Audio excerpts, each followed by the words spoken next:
Hello and welcome everyone. Thank you for joining us today for the webinar. I am Dimple Bajwa from ET Edge, welcoming you all to this session under the aegis of ET Unwired. Today's session will look into the topic, Intelligent Customer Engagement Toolbox, choosing the right resource for success.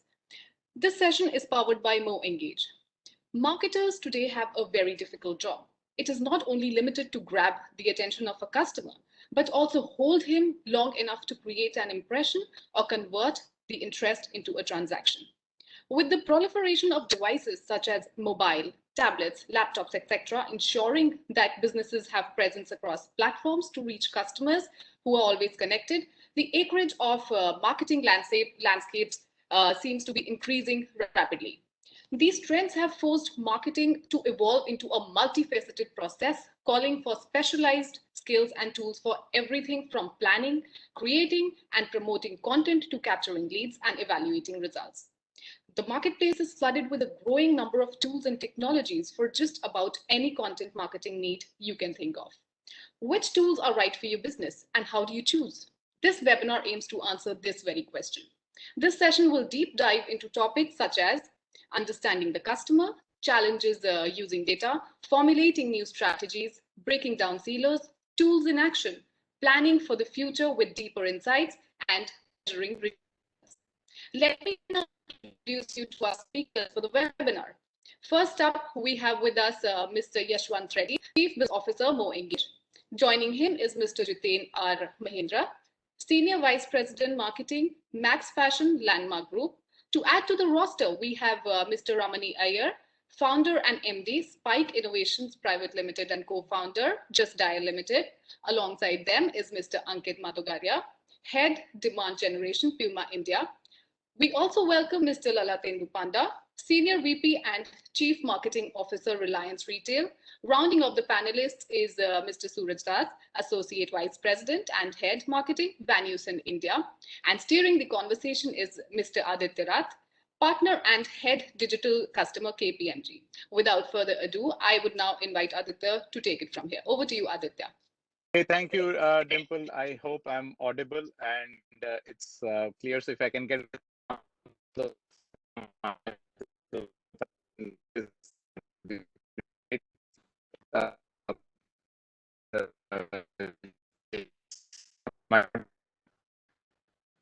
good.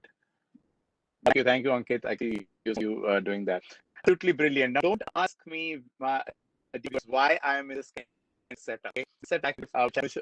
In the introduction, I am in Goa for the last several weeks, as many of us have taken this work from home location. We have a place here, and I'm stuck after cyclone with no electricity and internet, so I had to kind of come into a hilltop to do this session with all the friends of the industry. And this is absolutely a topic which is tremendously seasonal. We could not have expected this topic to come in at a time when, in my personal view, and this is not KPMG, but my personal view, India is in a national lockdown. Most states have now some sort of embargo on either on timings or on movement, and rightfully so. We have seen some of the very worst situations. Personally, I have had a terrible time over the 3 to 4 weeks. In fact, I was talking to a few of the panelists here. In fact, Ankit and I were kind of exchanging notes earlier this morning. He's gone through some real trouble. I'm sure many of us have. And I seriously hope and pray that as you listen to us, as you have taken your valuable time out in today's time across wherever you are, I hope your near and dear ones are safe.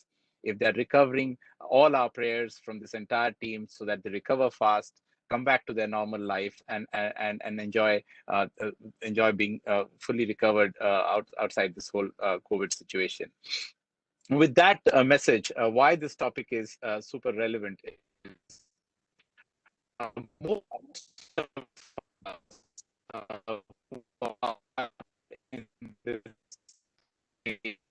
either B2B, B2B2C, help us engage through their customers, have realized that this is how it will continue, at least in the short to medium term. Now, what is this how?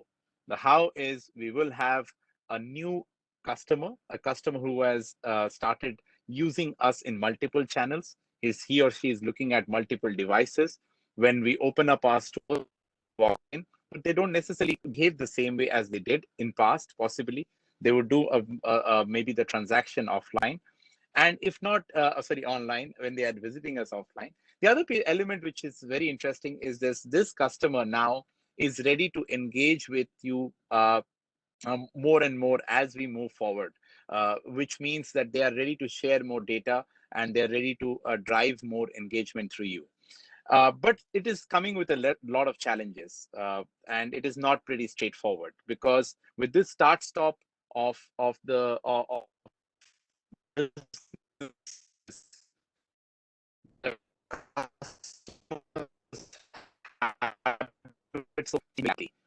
today, and constantly there is a change in how they have to navigate through this ecosystem.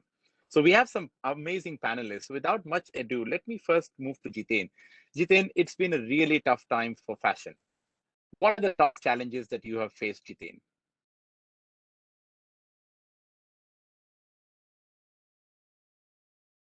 Mute. Jiten, you're on mute. Can you unmute yourself? Sorry. Thanks, Aditya. What we face is to ensure that how do I get the offline customer to the online space, because we predominantly being a brick and mortar retailer with almost 95% of our business coming from B&M. The challenge was how do we get this? And you'll appreciate that before this whole pandemic, there was an offline and an online, and both were having their own set of customers. So one challenge was to create a transition or create an omni customer. The second challenge is that the occasions or the season cycle which we follow in fashion, where we move from a summer to a spring or autumn, that completely went off, and we were talking about work from home, school from home. The whole definition of apparel usage changed. And how do you rejig your whole product line, which was supposed to be more outdoor than indoor, came in the space. And these are the two key challenges, one at the product level, one at the customer level, which we actually faced.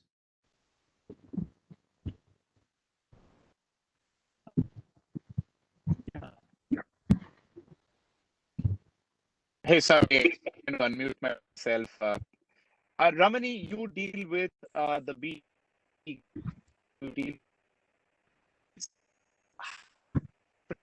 It's been for you. I mean, you Just Dial is a great brand. We know Spike is your new venture. How different has it been for you, Ramani? Okay, hi all. I'll just explain you we Just Dial actually in 2015 we realized the Omni Channel is the way to go for all these SMEs and retail outlets, and we came up with a product called JD Omni as a product where we have been enabling all the SMEs and retails and other things to go online. Then it was more of a people are taking it more as a choice than to the need. But the current pandemic condition has just made them feel like it is a need of the day. And we are able to sell well to these guys, and they're able to migrate themselves from the offline to online. The strength what we could give to these guys is if because of this online transition which is happening because of the pandemic part of it, they were losing out all their existing customers. They were going into other online channels, and we convinced these guys to be online so that they can still continue to attract the customers, their own customers. A good amount of people have just moved into this Omni channel, and they're quite happy with it. And this is the way to go. You need to have both this level, both omnipresence also, the regular offline presence also need to be there in a business. And I think it's the way to go. Ankit, Ramani, we've all used Just Dial some way or the other, but let's move to Ankit.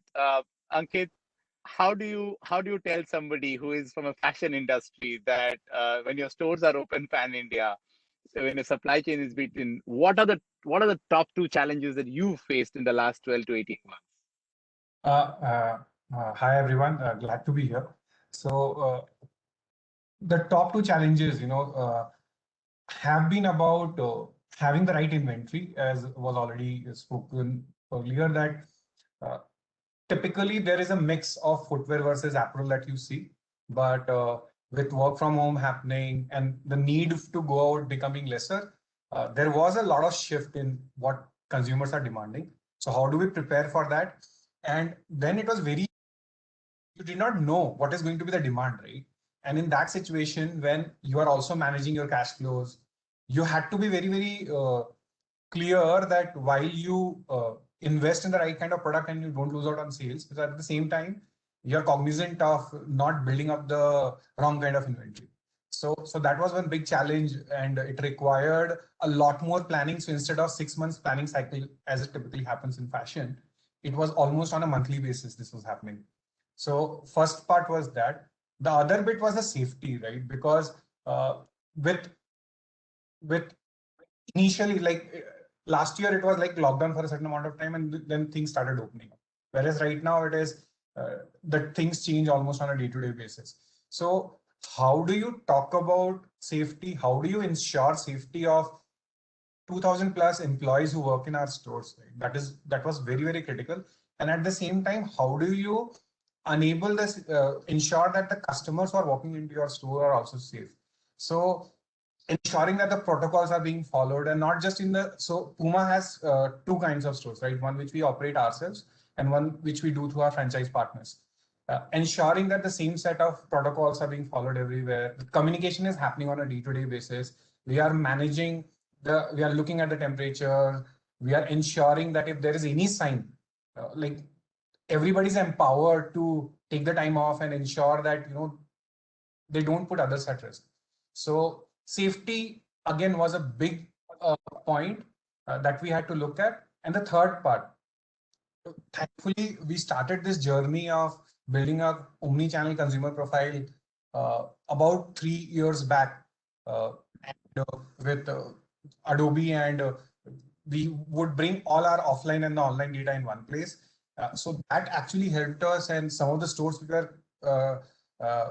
which were not functioning, we were able to, and if e-com delivery was still allowed to those pin codes, then we were able to look at what they tend to buy and communicate to them in a right way, so that we can at least get some of the revenue back. So that has been positive. And also we have seen new channels scale, and that has been something that we have learned. And Ankit, if I might interrupt you, I did get my essential Ferrari T-shirt. It was an essential commodity, so one of the websites was able to ship it out to me. So thank you so much. Moving forward, I need to bring in Yash. More engaged. You must be dealing with situations which are in one extreme could be really bad, and the other extreme of people who are on your platform have gone through. What are the top two challenges that your clients have been facing? Thanks, Aditya, and great to be a part of this panel.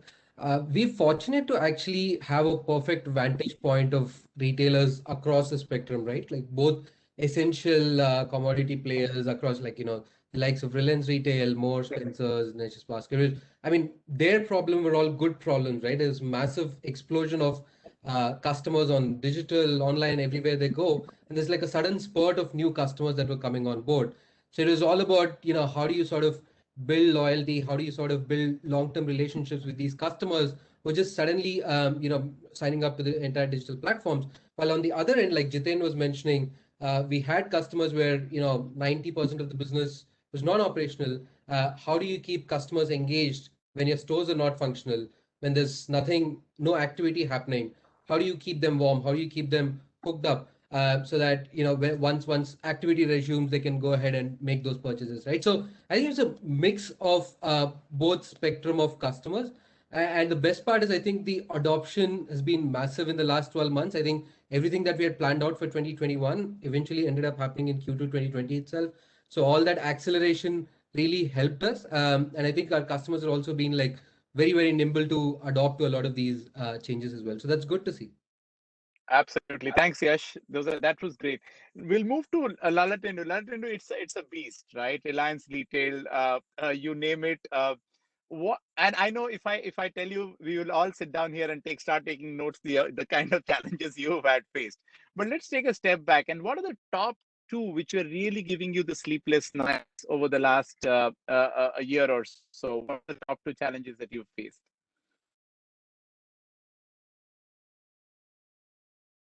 Can others hear Lalatendu? I think he's on mute. Looks to be unmute. There is a green. Are you able to hear me now? Are you able to hear me now? Yeah, much better. Much Yeah. better, loud and clear, loud and clear.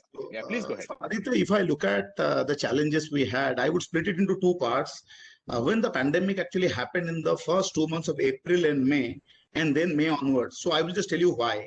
We didn't have any e-commerce business in grocery. We had not launched JioMart. We were actually more than 1,000 brick and mortar stores spanning across hundreds of cities, millions of customers walking into our store. And overnight, as you know, because of the sudden lockdown, everything was thrown into chaos. There was a lot of confusion in the mind of the consumer and apprehension. So the biggest thing actually we face is that customer face two challenges. One is that availability concern, and the second one is the safety concern, right? So I mean, you people were thinking, where will I go and buy my essential, whether the store is open or not? Is this particular store near my neighborhood is open? Because there was so much of confusion. And the second thing is, even if I go to the store, whether the safety and hygiene protocols are being followed. So, I mean, our entire challenge was that to this vast set of customer, how can we communicate effectively that, we were following this WHO mandated, protocols of safety and hygiene.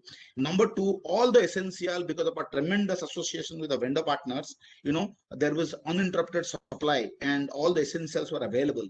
And we, to be very honest with you, without indulging in any kind of mass marketing, no television, no print, no radio, with absolute understanding of customer data, we have been harnessing data for the last more than 1.5 decades. We're able to effectively communicate through a combination of digital as well as direct marketing, so that we were able to give the message. Now coming back to the second channel, is in May end we launched JioMart, and as you know, JioMart was not launched in 1 or 2 cities. In typical Reliance style, it was launched in 200 cities in one go. It is probably the biggest hyperlocal launch globally, in a brand which is launching. So the task at my hand was straight away, can you make your 10 odd crore customer who are sitting in your Reliance One database? How can you take them to this site? They have been shopping in your brick and mortar store. Bring them to this side, make them aware about JioMart, and give them a unified shopping experience. Point number one. Second, we are entering into tier 2 and tier 3 towns and tier 4 towns. Forget about grocery e-commerce. They were not even aware about any kind of digital shopping, So that was a very beautiful challenge which actually thrown to us in terms of enabling. And as I go on, I will speak about that. So these are the two broad challenges I feel, Thank you. And making JioMart to scale, and also, assuaging the concern and comforting the customer and calming the nerves. Absolutely, we will love to hear that, and we have some very interesting questions forward.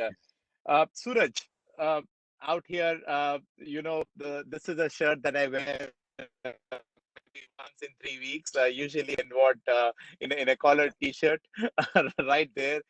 Van is in. What's the nightmares? What kind of challenges, Suraj, you've gone through? Yeah, Aditya, glad to be a part of this panel. So I think I'll address it from a consumer point of view. There were two big challenges we were seeing. One, every week or every month, the sentiments were changing. So there was a different sentiment prevalent every month. And how would we be relevant in terms of creating products to address that sentiment was very, very critical. And as Yash said, adoption of new digital modules, for example, like social listening tools and all, was very, very important to be abreast of what a consumer needs. I mean, if you look at our history, in the first 2 months of lockdown, we had 4 to 5 variants of masks as we went forward, because we were continuously listening. We started with a basic mask, went on to antiviral, went into mask where your ears won't hurt. And this was made possible only by continuous listening. So that was one big challenge. How do we be relevant? A second big challenge was, we are, as Jiten mentioned, we were also a company which was primarily skewed towards more offline. So when this lockdown and everything happened, the second big challenge was, how do we serve our consumers while we are creating products to be demand competitive? How do we serve them, and what is the mix? Do we rely on marketplace and Lista inventory there to make sure that a customer gets serviced? For our CRM consumers, do we use any other channel like a website, app? And as we go forward, I'll talk about it, but these were the two challenges: being abreast of demand and how do we serve customers effectively, with the big challenges last year that we faced. Perfect, great. So we've done the first segment where we have gone around and asked all our experts as to what are the top 2 challenges. To my mind, all of us are facing those 2 challenges in some form or fashion, whether it is health concerns, whether it is safety concerns, whether it is concerns of engagement, whether it's concerns of supply chain. And those challenges are just manifested. But all of us are doing something very different this time around to drive omni-channel. So what I'm going to do is that the next segment, I'm going to ask each one of my experts out here to tell us what are they doing very different. And let's start, Ankit, with you. What are you doing differently to drive this new omni-channel? Because Ankit, omni-channel has been there for some time. India is not new. I mean, there were websites. We've seen a lot of that. So Ankit, what is that one thing that you have done differently this time around? So one thing that has come out very clearly, A is looking at consumers as Puma consumers and not as consumers of the channel, right? That is obviously very important. And like this is an obvious thing, but sometimes there are different channels for different targets, and we need to look over that, and this becomes very important. The other bit I would mention is that the risk mitigation is very, very critical. With the lockdown, what has happened is, at least in the current form, the way it is existing now, is certain regions might be open, certain regions might not be open, right? You cannot have a single warehouse. You need to have multiple warehouses. You need to ensure that the products that sell on a very fast basis, they are distributed so that even if you're not even if there is a lockdown in one region, you're still able to service the demand from other regions. So and you have a connected view of this inventory, and you have a very strong mechanism to replenish that inventory as well. So this has been super, super critical for us, this risk mitigation thing, because earlier we used to have a very big warehouse in Bangalore, and now we have opened 3 more, and we will do probably more. So this is the second bit. This is the second bit which has been the most effective, is what I will say. The third bit is how do you drive the right and the relevant amount of traffic to your site, right? And this is where we have seen that while you have a customer base which you can reach out to, and that exists across platforms, across channels, and you have been able to combine it, how do you utilize this channel to find more customers like them has been something that has been super, super important for us. And we have been able to effectively use the Facebook platform, the Google platform, to scale significantly on the performance side of things, and also work closely with e-commerce platforms to target to relevant consumers, so that we are able to get the required returns we want in our spends and get the transactions to happen. So these are the things that I would say helped us, and we, so just to give you one number, the amount of revenue that I get through some of these digital channels today is 5 to 6x of what it used to be 2 years ago. Lovely, Ankit. Excellent. So those are the points I would want to talk about. No, absolutely brilliant point. Lalatendu, let's come back to, see, digital isn't new to Reliance, right? I mean, it's not that you would have jumped out and say we've heard a lot of your partnerships with Facebook, or the investments that Facebook has made on your platforms, the Microsoft media news that we have heard. What did you do differently when you came in and created this omni-channel? That was very time around. So Aditya, I would be very honest, and I would like to say the template or the format which we created. Today, if you look at anywhere in India and across the globe, probably we are in true sense a hyper-local grocery retailer. I mean, JioMart is not actually grocery; it is led by grocery in the beginning. So, let me just step back and narrate the story. We have been in retail for 15 years, 1.5 decade of our experience across thousands of pin code, more than 1,000 stores across hundreds of cities.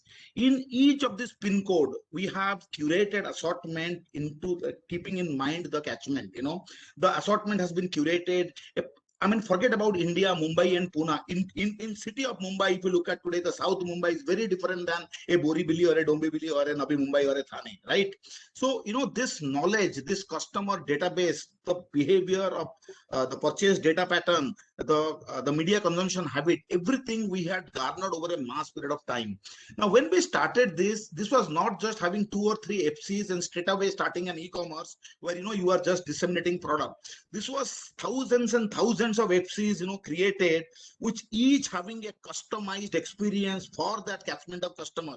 So what happened, you are in, let's say you are in Navi Mumbai, you are going to a store and you are experiencing the product and kind of an environment. And that store experience was taken to the, JioMart site. So if you look at in today JioMart, what I get in my catchment in the neighborhood store, I'm seeing the same kind of an assortment, same pricing, same promotion, the curated assortment. If I am a Malayali staying in Navi Mumbai also, the whole thing is that our model was very, it was bottom up actually, not something, you start e-commerce and start disseminating product where there's an amalgamation and, the thing which is there in the ground, it was as grounds up actually. And hence, this is where the difference is. We understood customer, we understood the data, everything related to the buying behavior, decade-old data, and accordingly, we were able to transmit this. And this is where the whole game changing happens actually, because customer did not see any difference. And today the whole thing is that, you can sitting at home, you can order and you can order from store in JioMart. You can sit at home and order on JioMart and pick in the store. So a lot of advantages is there. And in a true sense, this is a hyper local store and a seamless experience. I think, I mean, we call it omni channel, but, there are very few retailers actually today is living it. And I think, we are a testimony to the fact that, we have created this experience in the right earnest. So No, that is what is the absolutely. difference actually we brought in. Brilliant point. The way you elucidated the example of personalization. Let's move the tempo to Ramani. I want to bring you in here. Just Dial was always digital, right? You were born in a digital era. You digital to the extent you could have been. I mean, the telephones and search and listing, all of that was digital, right? I mean, digital not necessarily means always the sexy elements of digital, as I call them. But what did you do differently? How did you transform your omni-channel experience for the SMEs and the B2B players? So, as you all know, Just Dial started with the phone search, and as the internet era came into picture, we moved to the internet, and the mobile smartphone entered into thing. We also went to the app part of it. But once we got listed, another thing with the success story, many we could see like many online companies were floating like Amazon, Flipkart, and all, which have been taking a good piece of businesses from the market. So what we guys decided, like, why not we just make these guys, empower them to have their own digital online store where they can sell their product online.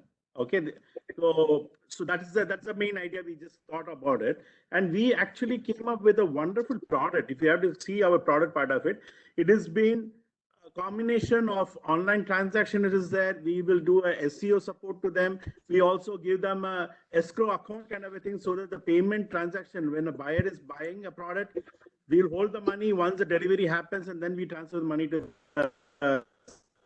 So those kind of engagement we had it.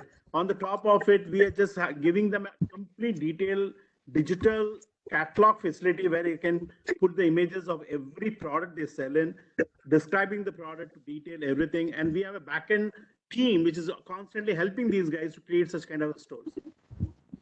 The challenges which normally what we are faced with the retail outlet, bringing them to the online is the inventory management. The people, they don't maintain the inventory in the right way, especially when you talk about the SMEs and the smaller kirana stores and all. They don't have the proper system of maintaining the inventory. Oh, brilliant. Okay, so what we did is like we ended up in giving them a software solution which they can actually maintain the complete inventory, and the transaction can happen according to that. Right? Hello. So we just brought in that kind of a management system, and also we connected them to the any of their accounting software again, so that the entire thing can be seamless and it can work smoothly.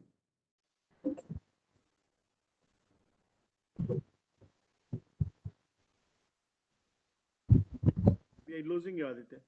Aditya, are you there?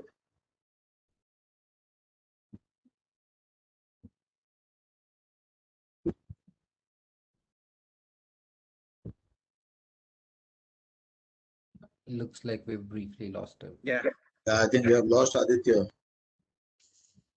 So,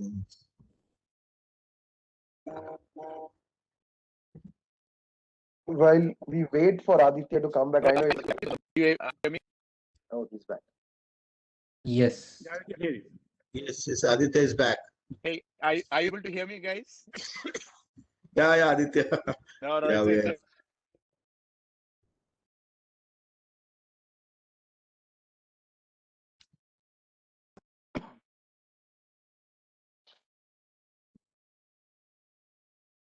I think Aditya is suffering from severe bandwidth It's a issues. bad. Aditya, if you want to switch off your video, I don't know. I mean, Is passing through, so maybe that's yeah. Hey, that information of details come from people. Try that better. Is it any better? Yes. I think let's give it a try. Yeah. Yeah.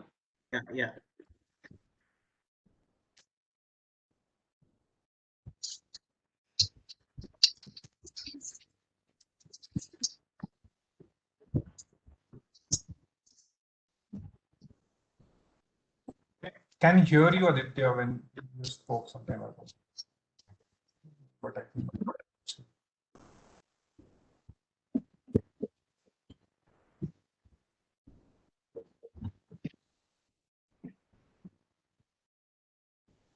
I think while we wait for Aditya. Just to finish my point of it, like we also happen to support them with the logistics kind of everything, so that the delivery and all also can be much more smoother. And we focus like any order placed to their site, deliveries happen within a few hours itself.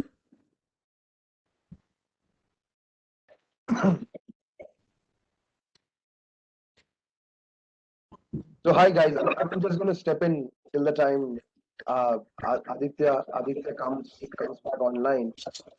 Moving on, I guess we were in that part of the discussion where we were speaking about how technology sort of played the role and helped in transition, right?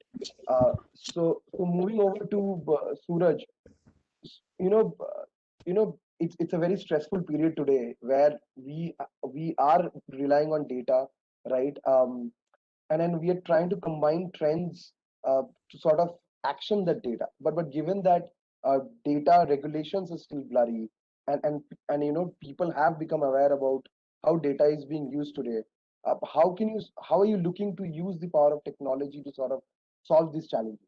Because data is sacred, right? And any decisions that you take today is based on analytics. If those analytics, I mean, if data is not clean, if data is not sort of sacrosanct, then we are bound to sort of move towards a direction that we don't want. So Yeah. So let me begin by starting with asking Suraj. Yeah, so Anirban, well said. I mean, with even in today with the cookie marketing also is under a lurch, which might not be relevant few months down the line. So what we've done is we have very specifically relied on first party data, and we have leveraged technology in 2-3 ways to make sure that we make the best use of data. So first is about how do we assimilate the data across channels that we have. I mean, we have offline, online, marketplace data. So how do we assimilate the data at a central place? And there are solutions in the market like Teradata, and a lot of examples are there of softwares which are available, which will assimilate data at one point across channels. So that is something that we have been able to do across channels for first party data. Second thing that we have done is to run analytics onto that data to break that data into cohorts, okay? Because it's very important to have the right cohort. And today, trust me, cohort is no longer your active and inactive, okay? Cohort is much more deeper. People who got your shirts, people who are interested in trousers, people who did not give you a good rating. So these are cohorts who you have to have a strategy to go after them, and you have to have an analytics tool to figure out that you are addressing the right cohort. And in the market, again, there are tools, there are a lot of tools, and maybe Resultix is one which I have seen in the past, which has worked well, well in that sense. Solus.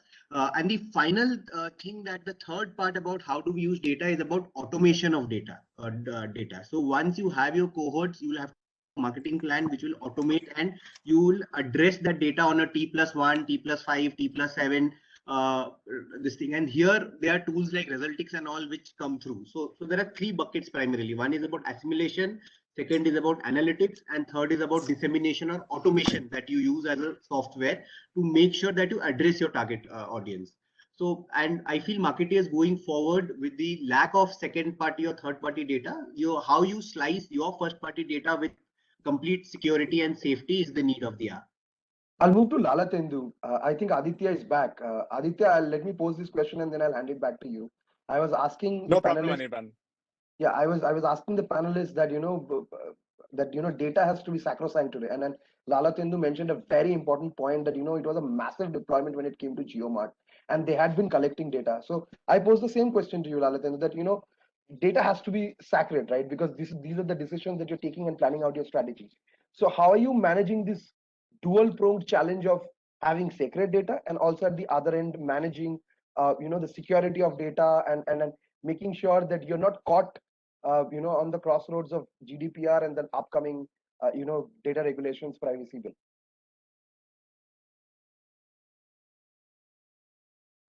You're on mute, Lalatendu. So sorry. If you look at our business, we have been in the business in retail since 2006. This is 15 long years. Actually, we have accumulated data. These are clearly zero party and the first party data. Okay. And one of the advantage today, more than 10 crore customer, if you know the Reliance retail, whether it is in fashion, it is in digital, whether it is in grocery, in almost every vertical, we are the market leader, right? So, a customer who is buying a flat panel television, tomorrow he's also looking for a deal in grocery. So we understand the behavior of customer completely threadbare, So when you are getting this data, like Suraj talked about, creating the right cohort, the cohort is obviously, for example, whether somebody is an organic buyer, somebody is, a value seeker, somebody who is only looking for the deals, somebody who might be, a pet lover, all kinds of segmentation in the cohort has been created.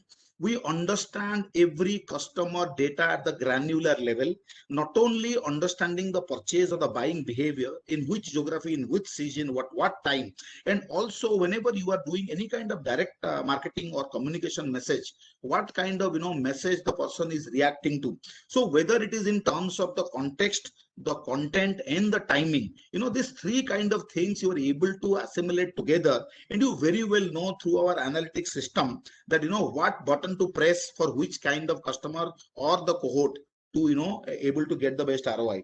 Regarding the safety and protocol, we have a very robust system. All our data, as I said, on the basis of the voluntary agreement of the customers we have taken. So there is no such thing, we don't even send SMS today to anybody who has signed a whatever NDA, kind of thing. So do not disturb. If somebody has done, we don't even send SMS to them. So today, whether through notification, whether through SMS or emailer, the entire thing. And the biggest challenge for us actually was that how do we migrate this offline data to the online customer? And this is we are able to do seamlessly. This kind of a gold mine. We are reaping the benefit of that in GeoMart. So this is the biggest advantage, because our data was we are not today that today we have come to business, you create this data and over a period of time you harness this. We understand our customer. So because today if you see, very simply speaking, Anirban, a customer wants to buy a product, you are providing different channel, whether it's a modern trade brick and mortar store or an omni channel or a e-commerce. She has to buy. You are giving two paths, which one she chooses. So you need to know and what we have seen, actually, to be very honest with you, any customer who shops in multiple channel or in omni channel, the wallet share is increasing. And phenomenal increase has happened. So earlier it was, only going to a brick and mortar store, certain value. So that has dramatically changed. So, I guess it simply spells to be, a more exciting times for you and GeoMart in the future. Before handing it over to Aditya, same question, Yash, from a different perspective. How are you sort of managing the mix? How are you looking at, empowering your customers, towards this journey? Sure. Thanks, Anirban. I think two secular trends that we've seen, right? One is a lot of window shopping, which used to happen offline, what we've seen is a lot of people are doing that now online, right? Like a lot of people are just browsing fashion even when there are no stores open, even when there are no deliveries open, and people are just browsing a lot of products, right? So our job was to how do we enrich a lot of this browsing data and the viewing data and combine it with the transaction data, like Mr. Panda was mentioning, right? You and giving an opportunity to the retailers to leverage all of these viewing data in real time. That I think is a big shift that we've seen. The second big shift that we've seen, I think we've recently done a case study with Lifestyle, which is part of Landmark Group as well.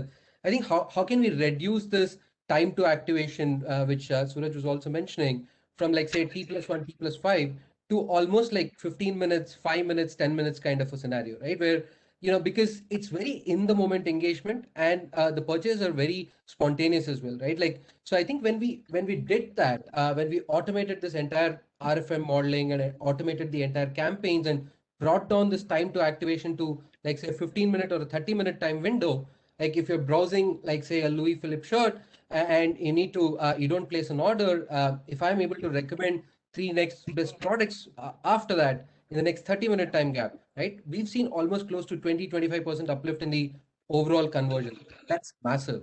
So I think increasingly we are seeing a shift towards more of real-time customer engagement as well.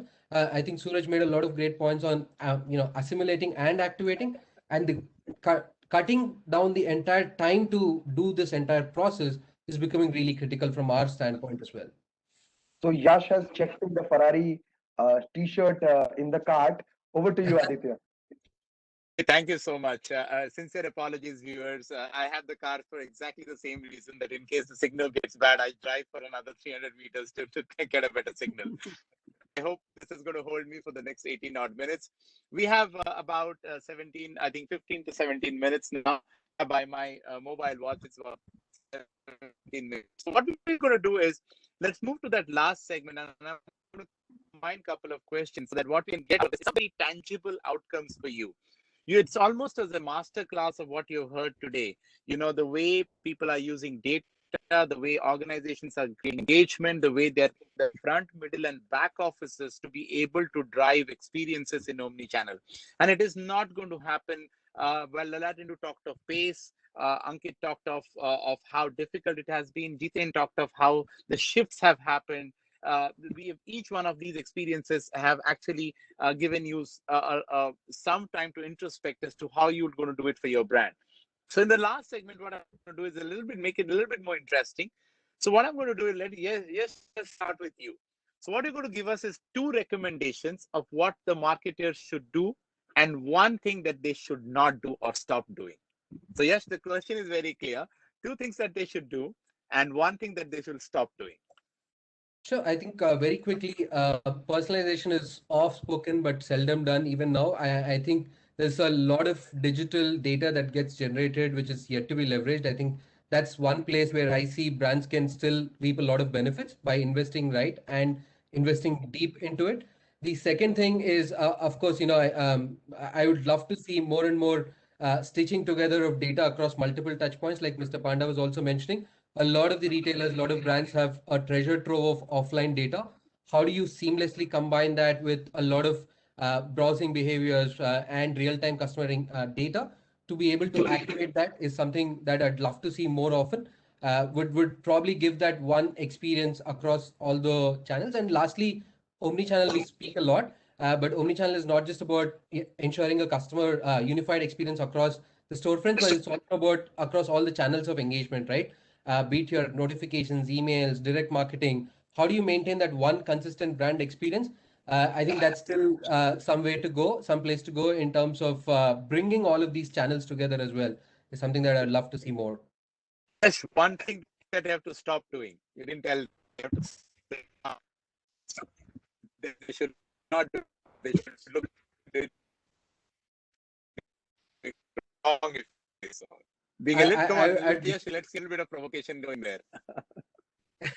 I'd leave that to the experts on the panel, but I think from my standpoint, at least, Sorry?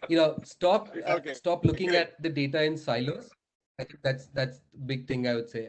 But the rest, I'd leave it to the other experts on the panel.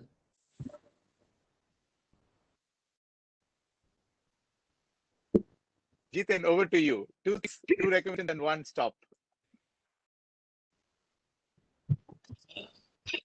Aditi, you're asking me? Jiten, can you hear me? Yeah, Jiten, yeah. Aditya, I would just take additional, yeah. So I would just take an additional minute about that Omni conversation which happened, and I'll connect you with this one. See, I completely agree that Omni has been there for a long time, but it was a broken experience. And as discussed previously, it's a channel-centric approach, which is now turned into a customer-centric approach. I think two things which I feel marketers need to be clear is that data has been rotting in the servers and cloud for a long time. So half of the journey people have invested in collecting the data. It is only in the last 1.5 years when the new data was not coming in, people started looking at the old data. And that's where this whole, single view and all this conversation is happening. I'm tempted to interrupt you, Jiten, but this whole hunger of collecting data is very Indian, right? It's very us, it's me. What I do with it, I don't know. Absolutely, absolutely. In fact, we are coming from an era. Absolutely, we are coming from an era where brand sends emailer saying we have 1 million customers on Facebook, and we don't know what to do with it. So I think that's where that was the milestone of data as we all know about it. So I just thought I should open it up. And the current thing, what I'm realizing is that the single view data, which we are talking about, that's the reality, and the segment of one is where we have to push in to move along. And also, we need to understand that Omni Channel is not a HO-driven IT initiative. It is an organizational initiative because 95-96% of our business is still coming from the brick and mortar. If our stores are not digitalized, if the guys in the front line are not able to understand what cohort segmentation we are talking about, it is going to be we'll be living in a fool's paradise and feeling that we have done a lot of effort. So I think that must for every marketer to involve. I can tell you that a lot of brands, what is the CRM structure, what is the segmentation, the frontline guy has zero idea. And I'm not talking about the CRE here, I'm talking about area manager and a cluster manager level. Even they are not very clear what is the loyalty on which we are working on. So that is something which I feel the marketers need to push and involve the frontline team. The second thing is that this whole acquisition and retention needs to come in a single window, and that's where I think the CDP and the DMP comes important. And we need to understand, because acquiring new customer, whether it is in the e-commerce space, is far more expensive than acquiring customer in the offline space. And most of the e-commerce brands are bleeding because of their acquisition strategy, and that's where the offline transition to the online and making the organic contribution higher is where the marketers need to focus on. So these are the two things which I feel is very important. One thing which I feel the marketers should be clear about is to understand where to reinvent. It's not about doing everything at one go, and there is a reality of the budget cut which we all are sitting with. So we need to be clear which is the essential aspect which needs to get reinvented, and not open up the whole Pandora box and try to do everything, and which will create a lot of mess as we go along. Yeah, so these are my points. Thanks. Right. I was just looking at a couple of questions which have come in, so we're going to take those questions. So start popping your questions into the windows, the chat windows. Our console will get them to us. Let's move to Suraj. Suraj, your pick. Yeah, so I think in terms of marketing should stop being marketeers is our erstwhile thing of one size fits all and doing a 30-second TVC and blasting it across all TV channels. I think that is one thing that we should definitely stop doing. In terms of start doing, I think I'll make 4 points, Aditya, and all 4 I think are very, very critical. First thing is, as marketers, what we should start doing is have a continuous process of an SEO audit, which is called search engine optimization audit, and it's actually the lowest hanging fruit, and it's not expensive, and suddenly tells you how can your website rank better for an organic search, and suddenly organic traffic goes what Jiten was talking about. So that was one thing that I think marketers should start doing. And there are products available like Screaming Frog and a lot of products available, Page Insights, Google Page Insights, which will help you do that. So that would be my first recommendation of page of SEO. This thing. Second is, how do we get better in attribution?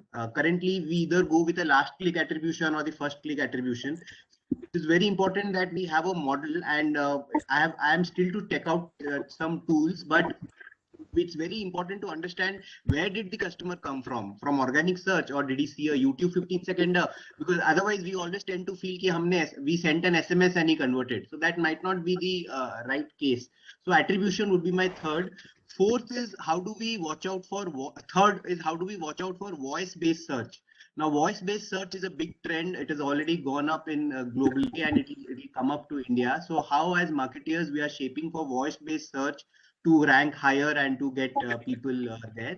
And fourth and final is, how do we have an output matrix, which like Jiten was talking about, which will tell us very clearly that this was the acquisition funnel, this was the behavioral funnel, and this was the conversion funnel. Currently, we have it only for Google, but what I mean to say is a blended format where you know that, okay, Google, Facebook, YouTube, all put together, this is my blended ROS, which is return on sales. So that is the fourth thing that marketers should start looking into. So that would be my 4 recommendations on that. Brilliant. Suraj, this is almost writing a proposal for a consultant, okay? So next time I'm just going to re-listen this multiple times. Ramani, I'm just going to maybe complicate this a little bit better for you, Ramani. How do we get the vernacular element? Suraj talked about video, but there's a whole India which is vernacular. You know, I'm from Odisha. There are lots of merchants who only speak Odia. They can't even communicate in Hindi or English. The same for, let's say, Telugu speaking or Tamil. And how do you get those SMEs into this? So what are your two things? So do you think this ranks somewhere, or am I exaggerating a situation which everybody, let's say, communicates with one language in India?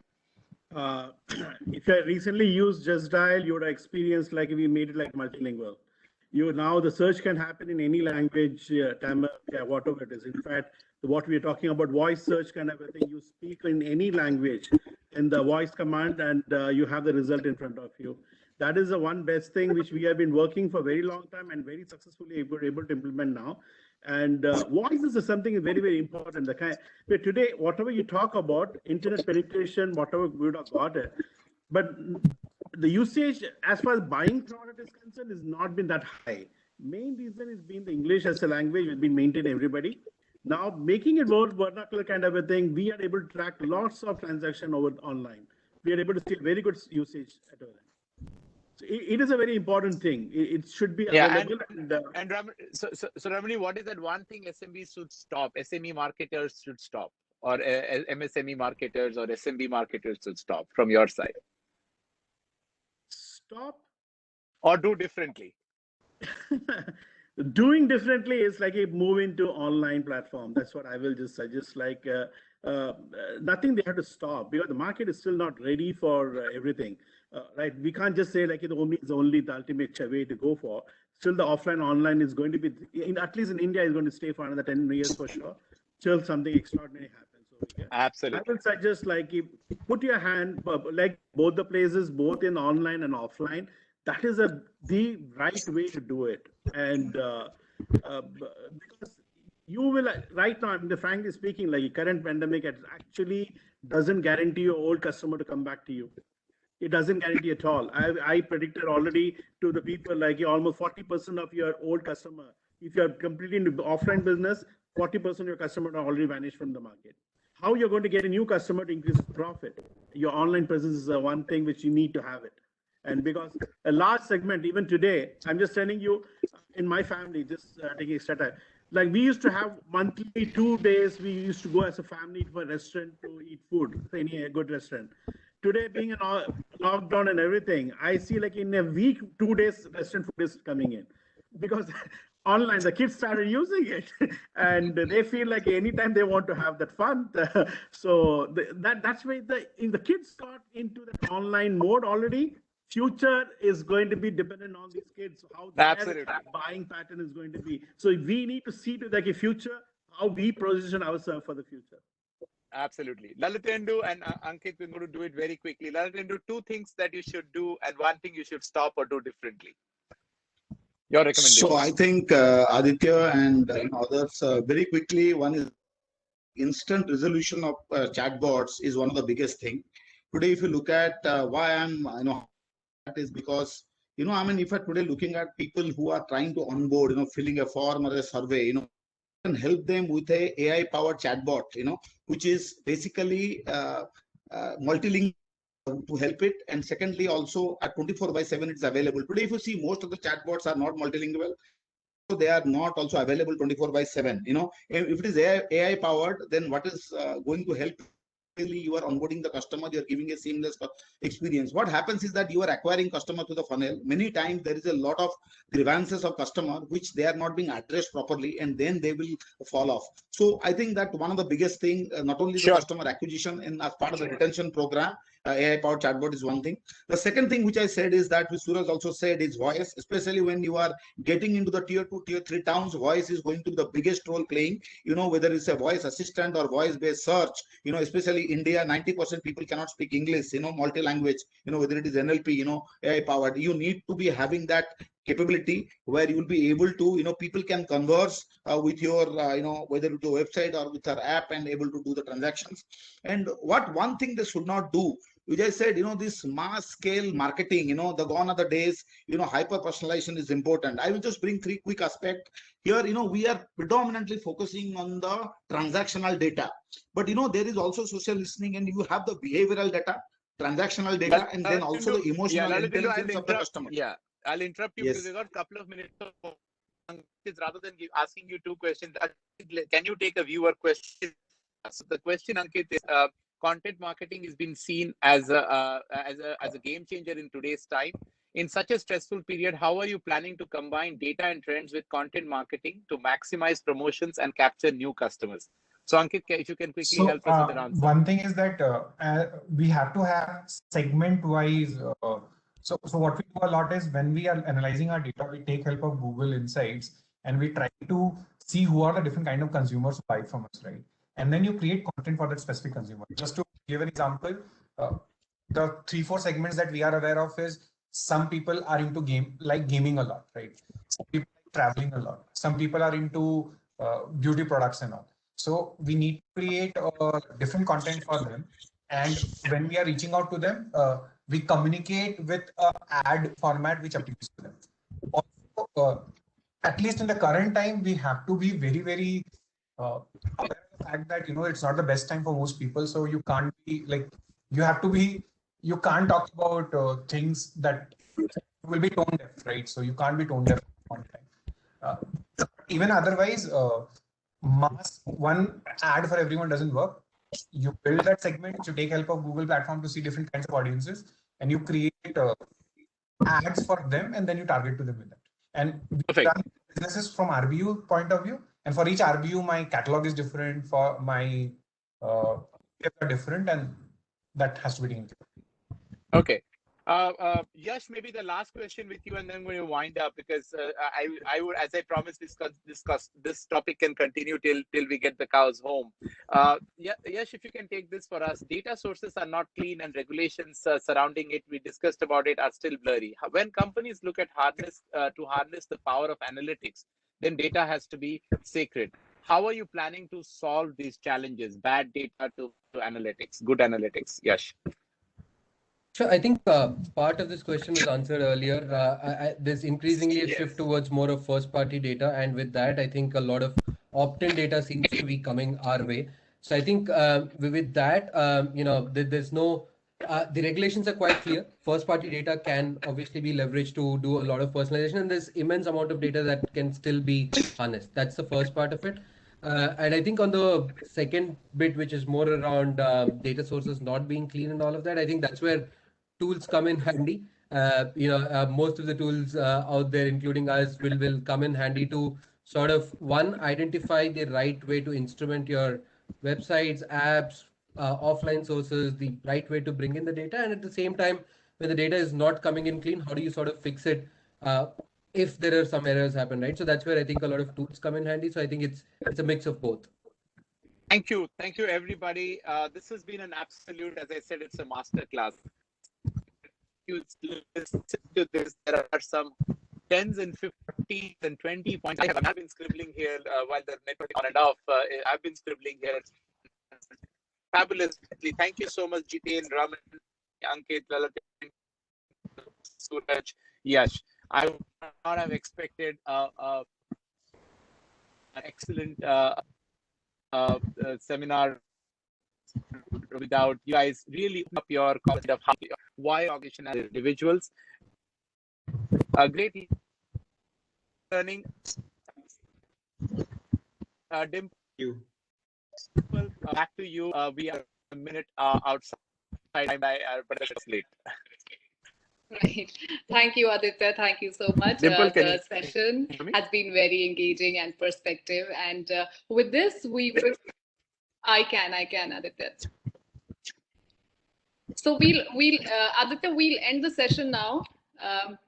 I am sure this session might have left our participants with some really rewarding insights today. I would like to thank our panelists for joining the webinar today and sharing their knowledge and experience with us. Thank you once again for joining this session on Intelligent Customer Engagement Toolbox, choosing the right resources for success. Please join us for more such webinars. This is Dimple Bajwa signing off. Have a nice day and stay safe. Thank you, everyone. Thank you, everyone. Thanks, everyone. Thank you. Thank you. Thanks, everybody. Thank you, everyone. Thank you, everybody. Thank you. Thank you.